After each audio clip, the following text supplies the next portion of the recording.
Hi there, Andy Modeler back. If you've seen any of my previous videos, then you will realise they're all to do with my hobby of building and flying model aircraft. Well, I do have another passion that I've been pursuing from quite a very young age, and that's the hobby or passion of running.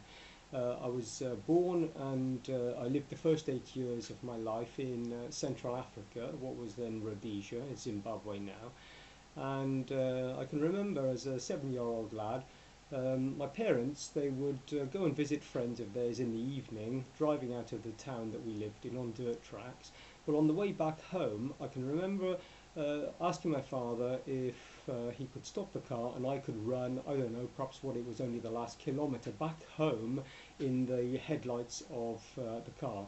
And my father humoured me, and he did this, and from then on, the running has been in me ever since. At school in Africa, all the African children, I can still remember, they ran everywhere, and I wanted to copy this and try and be like them. I got back to the UK in 1972. My parents moved back to the UK in 72. And football then in the school playground, football was talked about, and I didn't know anything about football, having lived, I say, the first 8 years of my life out of the UK.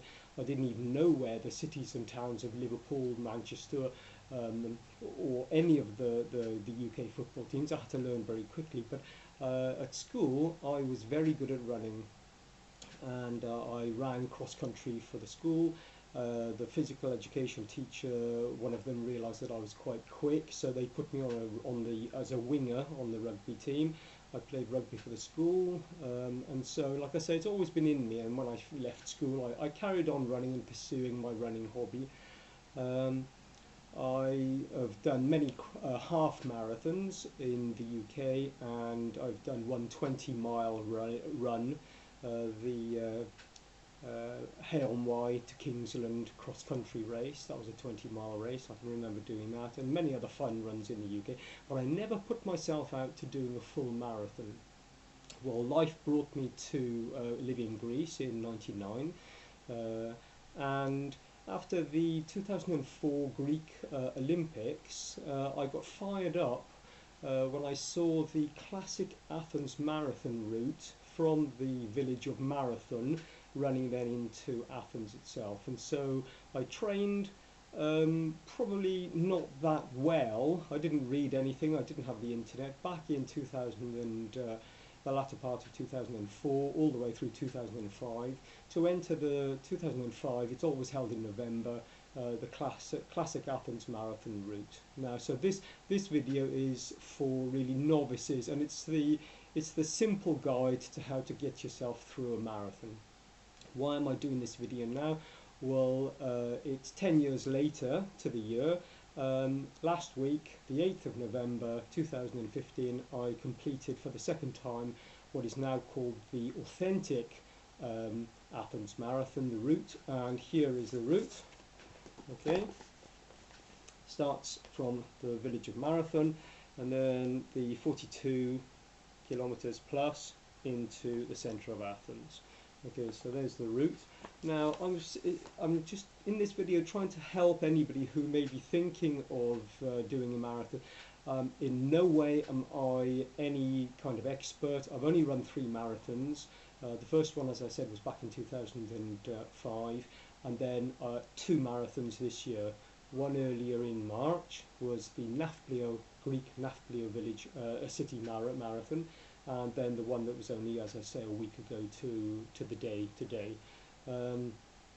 What did I do training wise for this marathon? I think that really anybody who has got the right mindset can complete a marathon. I think it's not so much physical as mental. I think that the mind will make the body stop at the side of the road way before your body will physically actually give out. So what did I do? Well, you've got to get yourself a bit prepared. I only did really 3 months of training, and I just got outside the door.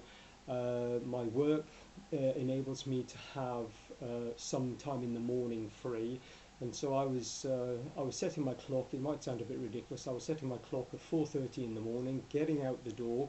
I was running 11 kilometers, back home, having a shower, having another hour in bed, and then getting up and then sort of getting back to going to work. Uh, what would I say is the best thing to do is to get yourself out the door. If you can't get yourself out running to do some training, then perhaps it's not the best idea to even try and enter a marathon. Anyway, um, I've read a book. Like I said, I'm not trying to promote this. I've got no financial gain whatsoever in this book, but I've from Phil Hewitt. Okay, this is an excellent read. Okay, it's a bit tongue-in-cheek, but it's got some absolute superb advice. Okay, I bought this just before the marathon that I ran earlier this year, and I kind of did it a bit better this year. I sussed up on the internet. I looked up on the internet really what to do, and uh, what are the key points then? Okay, nothing new. Don't wear anything new on race day. Okay, get yourself a decent pair of running shoes. Uh, these are what I bought for. I've run the two marathons this year in these, and quite a few hundred kilometers of training. This is New Balance Fresh Foam 980s. Okay, they've done me very well indeed. Okay, but you can just any other make of running shoe. You're probably not going to get a bad make of bad shoe as long as they fit your foot and they're comfortable and they are good for you. Then that's what you want to do. Running shorts, running t-shirt. Try not to carry anything that you don't need. Okay, the first time that I went and did the Athens Marathon back in 2005, I turned up basically with my t-shirt and my shoes and my running shorts, and I was seeing people there that had packs of gels and they were eating food and they had water bottles like ammunition belts, and I was thinking, what have I done wrong? I basically ran that marathon on water, no substance, no sustenance on the route at all, and I cleared that one in 4 hours 20, which I was 41 years old back then, and I was pretty pleased with that. I finished last week's marathon with a little bit more training and a bit more preparation. I cleared that one with an official timed time of 4 hours 43, which again I was pretty pleased with. Um, now for for energy, okay, what I would say is get yourself not specifically this one, Energel, but whatever works for you. Um, Now they say take one every 20 minutes. Okay, what I did for the marathon last week, I took one before the start of the race, around about a quarter of an hour, 20 minutes before the off, and then one, I was carrying some with me, one every 5 kilometers. All right. After the 20-kilometer mark, you've got to then start putting some substance, some real food inside you. If it's a well-organized marathon, then they're going to start giving you bananas or chocolate bars.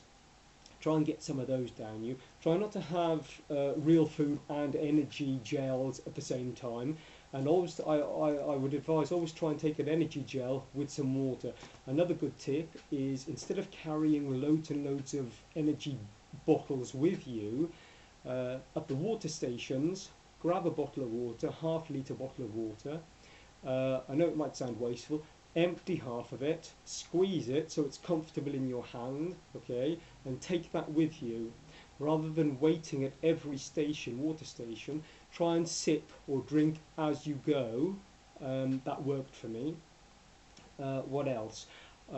Personally, I don't like to carry anything. I saw guys last week, and I've seen other videos and read that there are guys that they take absolutely everything with you. It's like they take everything from home with them, plus their kitchen sink. They have iPhones with them. They're talking on their mobile phone. That personally for me wouldn't do. What I did, okay, for the NAFPLIO marathon earlier in the year, I was having a bit of a knee issue, and I had a belt for my knee, the patella tendon. And what I did this time, I didn't, luckily throughout the 3 months training I didn't have any knee issues, but I just stuck the gels, I put this on my knee just for, I think it was more mental support than anything, and I stuck the 4 gels down the side of there so I had nothing in my hands. The other thing is that it's up to you whether you have sunglasses or not. I personally, um, I do wear sunglasses on a run, because if it is sunny and you're facing the sun, it's going to be tiring on your eyes. I don't have a specific running watch. I just have a I think I got it off Amazon. It's a Casio. It's the classic Casio digital watch. But I wasn't going to try. I'm not going to try and break any records, and I didn't. Not even my own personal best. My times now, because I'm 51 years old, are going to be increasing. They're not going to be coming down. If I had started perhaps when I was a lot younger, maybe then I would have started going for personal bests. But that's not going to happen for me anymore. Um, what else can I say? The sweetest thing is to, like I say, start slow and run real slow at the beginning. If you go off like a rocket, and there were some guys there at the start last week, and they were shooting off, and I said, well, mentally I thought to myself, yeah, I'll be seeing you later on. And the route of the Athens Marathon, okay, it's not like other big city marathons where, okay, I'm not talking from experience, but I'm guessing that other large city marathons are fairly flat. Okay, there's no hills to contend with. Well, the the authentic Athens Marathon, after the 22-kilometer mark, it tends to go up. Not tends, it does go uphill. Okay, and the elevation, it goes up nearly 250 meters. So once you're starting to get you've already run half a marathon, and then you're climbing then, and I was passing guys and girls that had gone off from the start quite a bit too quick. If you do a marathon, run a lot slower than even you think you should run. Run real slow at the beginning, and you'll thank yourself later on. And this is what it's all about, okay? As well as having the satisfaction of knowing that you've put your all in. That is what it's all about, okay? It's getting that, and there's nothing better than crossing the finishing line. Um, it's a really sweet feeling. I've got to admit, it's whatever the hard work and the hard effort. For me personally, it's not just the time that it took me to run the marathon. That's not it. It's the other 500-600 kilometers that you've done in training, and it really is worth doing. If you're prepared to put the hard work in, there's nothing better. And on decent marathons now, you can download off the internet the Athens one. It has a timed line every 5 kilometers, so you can work out how you were doing all the way through. So yeah, that's just a like I say, a novice's idea of how to get yourself running and crossing the finish line of a marathon. I hope it's been of use. I don't think there's anything else. So anybody who's thinking, like I say, go out, get out the door, push yourself to get out the door. Maybe one other thing that I would suggest is to try and maybe lose a bit of weight. The running and training will do that, but as adults, we know what's good for us eating wise. If you're going to stock up on beef burgers and pizzas and pretty much junk food, well, that's not going to probably do yourself a lot of good in the long run. Eat well, put the training in, get the miles under the shoes, and on the day just have fun, and you'll cross the finish line no trouble at all. I hope it's been of use, and well, thanks for watching.